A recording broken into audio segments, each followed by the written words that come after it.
Hi நண்பர்களே, welcome to சனா சேவை மையம் யூடியூப் சேனல். நம்ம சேனலில் தற்போது என்ன செய்தி பார்க்க போகிறோம்னா, 5 வருஷத்துக்கு பிறகு ரெப்போ வட்டி விகிதத்தை குறைச்சிருக்காங்க. இதனுடைய பலன் என்னங்கிறத இந்த வீடியோவில் பார்க்க போகிறோம். அதுக்கு முன்னாடி நம்ம சேனலில் சப்ஸ்கிரைப் பண்ணாதவங்க சப்ஸ்கிரைப் பண்ணிக்கங்க.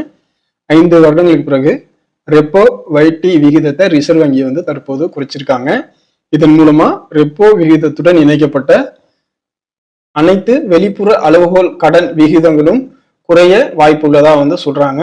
அதிலும் குறிப்பா காரு வீடு லோன்களுடைய அந்த இஎம்ஐ குறையும் அப்படின்னு கணிச்சிருக்காங்க. மக்கள் கையில தற்போது பணப்புழக்கத்தை அதிகரிக்க அரசாங்கம் பல்வேறு முயற்சிகளை எடுத்துட்டு இருக்காங்க.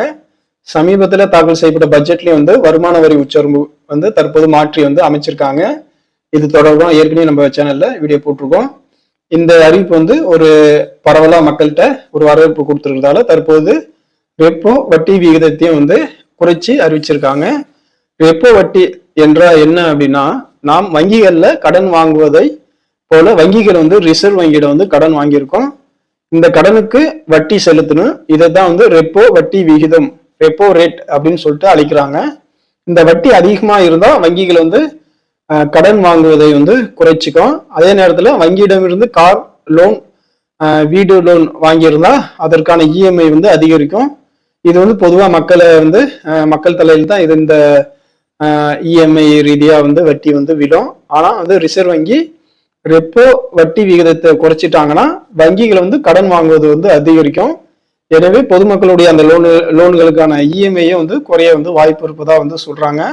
இப்படித்தான் ரெப்போ வட்டி மக்களுக்கு பயனளிக்குது. கடந்த 5 ஆண்டுகள்ல முதமுறையா இன்று ரெப்போ வட்டி விகிதத்தை ரிசர்வ் வங்கி குறைச்சிருக்காங்க. அதாவது ரெப்போ வட்டி விகிதம் 6.5 6.25 குறைச்சிருக்காங்க. 0.25% வட்டி விகிதம் குறைக்கப்பட்டிருக்கு. கடந்த 11 முறை இதுல மாற்றம் செய்யப்படாத நிலையில தற்போது ரிசர்வ் வங்கி குறைச்சிருக்காங்க. இது மக்கள்கிட்ட பெரிய வரவேற்பு பெறும் அப்படிங்கிற மாதிரி ஒரு நம்பிக்கை அவங்க தெரிவிச்சிருக்காங்க. ஏன்னா காரு வீடு லோன் வாங்கியிருப்பவர்களுக்கு இந்த வட்டி குறைப்பு ஒரு உண்மையிலேயே மிகுந்த பயனளிக்கும் அப்படின்னு சொல்றாங்க. கார் லோன் வீட்டு லோன் வாங்கியிருப்பவர்களுக்கு இது பயன் கொடுக்கும். இந்த லோனுக்கான இஎம்ஐ தொகை குறைய வாய்ப்பு இருக்கு. இப்படி குறைவதால மக்கள் கையிலையும் பணப்புழக்கம் அதிகரிக்கும் அப்படின்னு சொல்லியிருக்காங்க. இந்த பணவீக்கத்தையும் தடுக்கிறதுக்கு இந்த ரெப்போ வட்டி விகிதம் குறைப்பு மிகுந்த பலன் கொடுக்கும் அப்படின்னு சொல்றாங்க.